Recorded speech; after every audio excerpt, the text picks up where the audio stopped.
going on? RGIJ is back, baby. What's going on? I had a fun-filled weekend. I went to go see one of the greatest bands of all time, Dave Matthews Band. You know Dave Matthews? I've heard of it, but I don't think I've ever listened to their stuff. So I got introduced to them back in like '05 was my first concert of going to see them. And I've just been hooked on them ever since. And I'm glad that my friends introduced me to them because, you know, growing up in Brooklyn, New York, it's always been hip hop, you know, rap. Being that I'm Latino, we have merengue, salsa. So that was always the music. Whenever I would go to like, I call them apartment parties because we didn't live in a house. But whenever I would go to apartment parties, we've always played like the old school reggae, but it was mostly have like the Fugees, you know, Biggie, Tupac, and things like that. And then on certain nights on the weekends, we would do, again, apartment parties, but this time we played merengue, salsa. So that was me. All growing up, that was my music. When I went to Germany, that was a culture shock for me because, one, I've never seen so much field, so much country in my life. I was so used to, you know, big cities, big buildings, fire escapes, trains, and everything. So there, I got to meet, you know, diverse cultural people and everything. And they introduced me to Creed. They introduced me to, you know, different pop bands, alternative bands, you know, like Metallica and stuff like that. So Dave Matthews was one that got introduced to me. So, like I said, I've been stuck ever since with them. And I was fortunate to have been able to go again. So I don't know if you see my videos that I posted on IG, but there was one song that I really, really like, and it's called Bartender. And it's just him, you know, talking about how he's going through all these issues or whatnot, and, you know, hey, bartender, fill my glass, you know, and let me try to cure it with basically drinking and not think about these problems. So it's my all-time favorite song that he's done. And every time since I've had gone to see him, he's never played the damn song. Like, I get my hopes up. Like, come on. I mean, don't get me wrong. All his other songs are really great. I'll jam out to them and everything else. But this one song, he never does it live. Never. Or at least the times that I've been there. And finally that night, he fucking played it, man. And I was like, I'm done. Like, I don't need to listen any more of the concert. I'm good. Like, I could go home now and everything. But he played that one song and it was really good.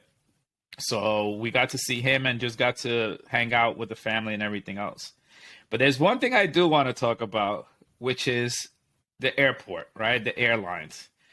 Now, I know you say you don't really take a lot of vacations or whatnot, right? Are there things that really like get you crazy in when you're flying? What do you mean? Like, do you get nervous of flying? Is there any things that hit you that you'd be like, oh man, what is going on? Or anything like that? No. I mean, if you die, you die, man. There's one of the ones where there is nothing. It's out of your control. There's nothing you can do, honestly. I mean, think about it. They tell you, like, put your head between your legs. Like, right. You're fucking thousands of feet in the air.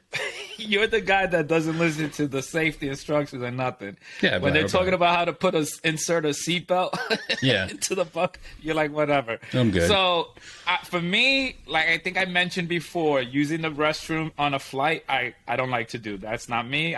If I have to clench my cheeks, I would clench it until I land and then take care of business. The one thing that does scare me is turbulence. I hate turbulence. I don't know why. Is any little shake on the plane, I'm like going crazy. This is probably the most time that I would be the most closest to God. Like, I become the holiest person because I just hate turbulence. Well, luckily the flight didn't have too many, but I did notice something that I kind of laughed, and I probably shouldn't have, but I thought it was pretty funny and comical because I was like, I don't know what these flight attendants thinking they're gonna do. So since 9/11 happened, the cockpit now comes with a door to where it's sort of like, I don't know, maybe bulletproof or whatever. So with the flight attendants, right, if any of the pilot or the co-pilot need to use the restroom, they have to call the flight attendant, right? The flight attendant, one of them, goes inside the cockpit, While the pilot comes out, another flight attendant stands in the middle of the aisle, and then the other flight attendant stands in between the door and the entry to go into the bathroom. So they all three are supposed to protect the pilots. So the pilot comes out, uses the bathroom. When he leaves, if the co-pilot uses, they have to do the same process. But dude, these fucking flight attendants, I don't know who the fuck they're gonna stop, right? Number one, all three of them are soft. One of them is like a 60-year-old man who's in the cockpit, right? The other one that's blocking the entrance to be able to get into the bathroom close to the cockpit door is this dude. He's a nerd, a geek. Like, he looks like he plays video games every single day, just online talking to his friends. Like one little smack and he's crying. Like, I'm just looking at him like, who are you gonna protect? And he's standing there like somebody tried to come. He goes, no, sir, sorry, you need to wait. And I'm like, really? If a terrorist really wanted to get on the plane, he would just pistol whoop you and you wouldn't do nothing about it. And I don't know what the old man was going to do, because why they put him in there, I have no idea. Now, the other one was pretty stocky guy. You could tell that he's that he goes to the gym or whatnot, that he looks like he works out, but a pretty boy, Hispanic guy. He had his hair combed to the side, had a nice fade going on. You could see that he was all shaped up and everything. And they put him the farthest away from the cockpit. And I'm like, wouldn't it make sense that you just put him inside the cockpit to basically be your last line of defense, right? Because once they get rid of him and they get rid of the nerd, it's supposed to be up to the old man to protect these pilots. And it's not going to happen. You know what I'm saying? It's not. So I'm sitting there and I'm seeing them do this process twice because both pilots had to go use the restroom. And I was like, this is not going to work. And I probably only say that because of the fact that I have military background. You know what I'm saying? So I'm able to like observe that, because all the exercise we do, with terrorist attacks and stuff like that. But I'm like, man, there has to be something better. Like, I don't know if there is anything better, but I'm just like, these people, I mean, again, an old guy, a very young kid, maybe the muscle-bound dude probably could have done something. But when they're there with guns and stuff like that, like, what are you really going to do? Because I've been on other flights where they would take the cart, like the liquor, soda cart and everything, and they'll barricade and put it in front while a flight attendant stands behind it. So it barricades the entrance to do it. So I was like, okay, I don't know. But they put the geek. And I'm like, he's not going to stop nobody. If anything, he's going to be more scared than anybody. But again, I just didn't understand. I couldn't comprehend the old man in the cockpit. Like, what was he going to do? Seriously, if they passed the muscle bound and the nerd, what was the old man going to do? He was probably going to stab the shit out of you. That probably old man's like, that's why he's the last line of defense, man. He was Hispanic, so who knows? Maybe he would have went crazy. He's probably. But I just couldn't believe it. Have you ever seen those people like I think it's happening more often where there's a lot of people that you don't know what they can do. Like you see some people that are really big, and next thing you know they can do splits. I feel like he's that kind of guy who's like, by the way, I'm like this 10th degree, like this kind of guy, and you just piss me off. Like, he's that guy, like, for real. Like, he's like Liam Neeson. He's just gonna take you out, put you in a Steven Seagal choke. But you're absolutely right, because there are times that I watch Ultimate Fighting, and I'd be like, how is this guy a black belt? You know what I'm saying? Like, he's coming out like you wouldn't even know. You know what I'm saying? He doesn't get the image that he could take you out. But nowadays, everybody's into that MMA, so you're right. I mean, who knows? Well, it's like those 7-year-olds. They'll have like a 7 or 13-year-old a black belt. I'm like, I'm sorry, I'm gonna fuck up that kid, man. I will stomp the shit out of that 13-year-old man. I'm sorry. I know you've been doing it for 6 or 7 years, but I'm going to I'm gonna beat the shit out of this. Like, at that point, if you're 13 and I'm 36, but you have a black belt, I think we're on equal terms. Like, I think we're good. I get to really punch you in the face, beat the shit out of him, walk away, and be like, "What now, man?" Like, yep, that's a black belt destroyed, and just walk away. but yeah, I couldn't believe it, man. I was like, I mean, I guess, they had to create some process because of 9/11 to try to save the pilots and everything else. But, and I mean, I haven't been on other flights to where they done that. Like I said, the only one time I've seen is where they put the cart in front of the entryway to block people from coming in. But I've never seen it where they stuck somebody in the cockpit with the pilots. Do you think they have a pistol in there or no? No. Hell no. Like, if you start shooting off imagine if you start shooting off some dumb shit. Yeah. Like, what's gonna happen? You know what I mean? Like, you're gonna start, like, you got the window pressure, all that shit like that. Like, you got some issues if somebody starts shooting. And the worst thing to do is, like, I don't know, maybe I've watched too many Final Destinations, but it'd be that person doesn't know what they're doing and shoots a guy who can actually fly, then we're all fucked. Because he was just fumbling around, you know what I mean? But I've always wondered too, those pilots, how about one of them is just in a bad mood? And he's like, fuck, I'm gonna take off, but when I get in mid-flight, I'm taking this motherfucker down. Because I can't, who's gonna unlock the door? There's no way to unlock the door because you got to open it from the inside. I don't know, man. If we go down this dark road and we start making light of this, which again, we're gonna have dark humor, so it is what it is. Yeah. If you think about it though, like, if you're gonna off yourself, like, on an airplane, that's a long way down. Like, you have to think about that shit. Like, you got to stay motivated for a very long time. Because I would think it's like a roller coaster. The moment you just go down, the asshole puckers. Like, I think at that point you just sit there and say, I don't want to die. Like, my asshole literally is still trying to live. Right, so I'm good. Right. I don't think you would. I think that's causing. I think you. If you're gonna do it, you got to be on those smaller planes where you're like 5 feet away from the ground, and you can just go down. Like, I think that's what happens. I don't know, man. And plus, like, they're older dudes that have been living a good life in a sense. Like, imagine you think about it. If you're like a pilot, you've been chilling. Your wife pisses you off. You literally go somewhere for like a couple of days and come back. You go somewhere else again for a couple of days. So you're like, fuck it. Like, I'll pick a fight with the wife. I don't even have to deal with the consequences because I'm gone somewhere else. And what's she gonna do? Go somewhere else? I'm making, you're making good money. So I think it's probably why they're like, I'm happy, man. Any problems I get to go, I literally just fly away. Yeah. Hold on, let me call my mother real quick. Are you fucking serious? Yeah, real quick. Just let me talk. We're literally talking right now. I know. Hold on. So this is gonna be on air. Yeah. Okay. Jesus.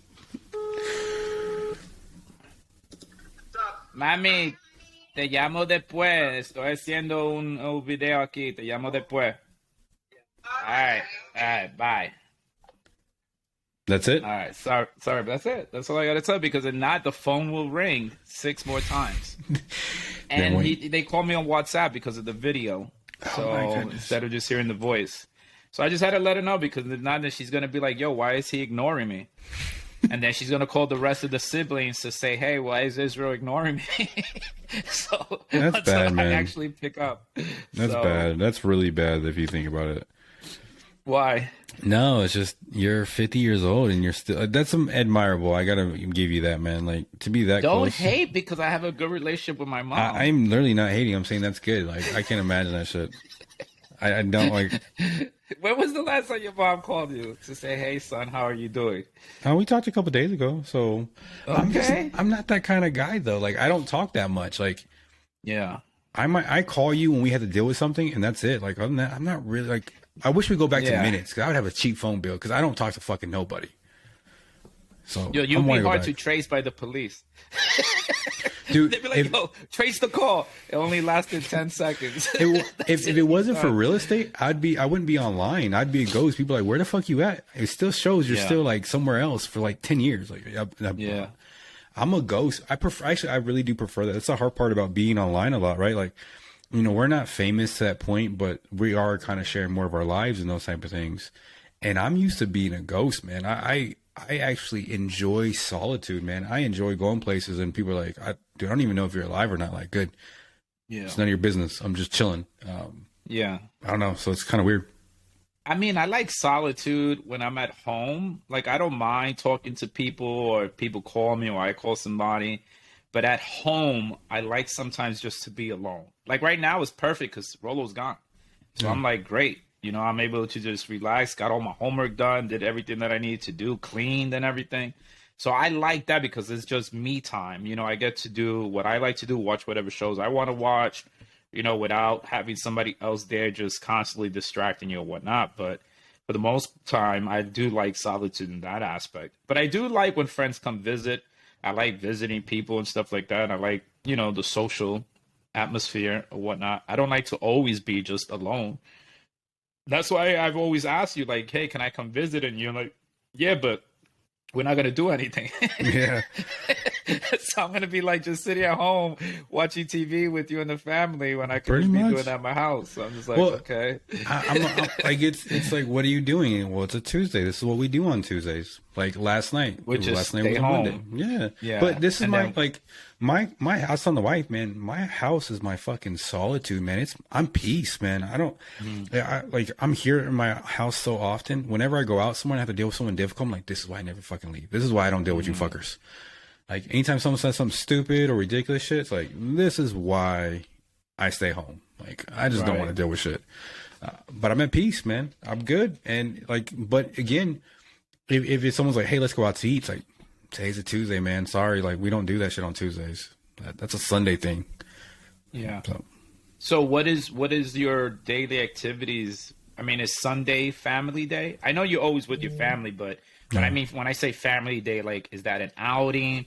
Are you guys going somewhere? Are you guys doing a movie, playing games, just doing family things? Yeah, so Saturdays, I like it to be a family day. But so Saturdays and Sundays are both family days, and they're not a whole day dedicated because one Saturday I'm working out, and then I'm probably like mowing the yard or doing some things around the house to kind of make sure the house looks nice and shit like that. So, but after that, we're kind of hanging out all the time together.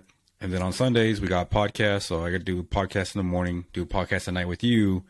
And then, so what I'll do is like during the day, we'll have lunch, we'll hang out, do what we got to do. And then you and I will record. And then after it's waiting to like finish and render, then we go outside, we'll play like cornhole or go outside and just try to be like, I'm just trying to be there. Right. And then as I go to bed, as my, like, it's like, hey, it's 8:00, time to start getting ready for bed. Then I come over to my office and it's great. Let's work on the podcast. So I'm very busy, but I try to make sure even I study at night, it's okay. Like, all right, from 5, 6 or something like that, from that hour, something like that, let's sit down and chill out together. Let's do something like hang out wise. We got to run errands, but we're together, but I'm here. And then, okay, 8:00, 8:30. Hey, I got to go study. And then I get up and go study. Okay. Let me ask you this, since you're a dad of 2 daughters, do you believe that you would like track them? What do you mean just track to them? know their whereabouts as they get older and stuff like that, like who they're with? If they say, hey dad, I'm gonna go hang out with my friend, even though that that they're going to a friend's house, will you still like? So I say that because I know some parents that use an app. I don't know if it's like, I don't know the title, but it basically tracks the person that you want to track. Yeah. So like, for example, if the parent's son or daughter is saying, oh, I'm going to Buffalo Wild Wings, they'll look at the app to see if that kid went to Buffalo Wild Wings. Yeah. And it shows, it's like a GPS, so it monitors every movement. Yeah. Well, Apple does the same thing. Would you be pro for that? I mean, I think I would. I'd be like, hey, I'm going to like see where you're at just in case. But at the same time frame, if my kids were smart enough to find a way for me not to find out where they're at, I wouldn't be mad about it either. I'd be like, man, like, at some point, I think like, kind of like what Saj said, right? You got to have trust. And I think it goes both ways, and especially as a parent. Man, I got to trust you that I raised you right. And I got to trust that you're a fucking smart kid and you're not going to, of course, you're going to do some dumb shit for sure. But I got to trust you too. And if I'm always double checking where you're going, like, hey, you went to Buffalo Wings, did you really go there or you didn't go there? Okay, well, you didn't go there and you didn't tell me. Like, well, hey man, shit comes up, man. It's like, they're not, you know what I mean? So I think it's both a trusting and it's like trusting yourself that you raise your kids right. I think that's how it goes. But if, but if they're like, hey, I'm trying to go hang out with this person, I don't like that person, I'm going to be like, look, I don't like that guy. I don't like that girl. I don't like these people. They're doing those things. No. And then now if you go against my wishes or something like that, then we got to talk about it. But this shit sounds all good in theory, but my oldest is 13. I don't know what that is yet. You never know. I might be a fucking crazy lunatic who just like, hey, I'm going to show up now. Or I'm going to be that guy who's like, I'm going to tell you to make sure. I don't know yet. Like I would hope I wouldn't. I would logically hope, but until you're in that situation, or like my oldest is a different person than my youngest. So maybe my youngest might make me be like, oh hell no. Like she would be crazy enough to just try shit. Okay, I got to go. Like, I don't know. I would hope not. I mean, because where's the limitation? Like, as soon as you catch her in a lie, is that it? Is that when you start really enforcing the track, or? No, like I think right now for me, it's like what we're doing now. Like we're spending family time, so she knows family. I want her to like, and you know, we told her a couple of times too, like, hey, come and tell us something. You won't get in trouble. And you know, like she'll like be free to tell my wife something. So I go, hey, tell me, you will not get in trouble, and it'll keep between us. And so what I've been doing now is trying to build that trust. Like, hey man, like we're good as far as that. Like if you do something wrong, I'm gonna get in your ass, but then we're it. Like you fix that, we're done. But I really want her to be able to trust me, both of them to trust me, they can come and talk to me. And if I'm always so heavy on the hammer of discipline, then some shit's gonna come up very, like we see it always in a fucking, like always in a horror movies, right? Always in a zombie movie. That you always got that one person who gets bit and refuses to tell anybody, and then fucking turns into a zombie and kills everybody. Like that's why that's how the shit starts. Yeah. It's because like they're scared from the small things, right? Like, hey, I got bit, right? They're afraid. Yeah. And so like I've seen too many of those movies where it's like, you know what? How about we actually stop being that kind of person ahead of time? So they do get bit, they tell us, and then we can shoot them in the face or whatever we gotta do to protect ourselves. But they didn't know that. They just, you know, that was just saving the world. I hope she does say that she got bit.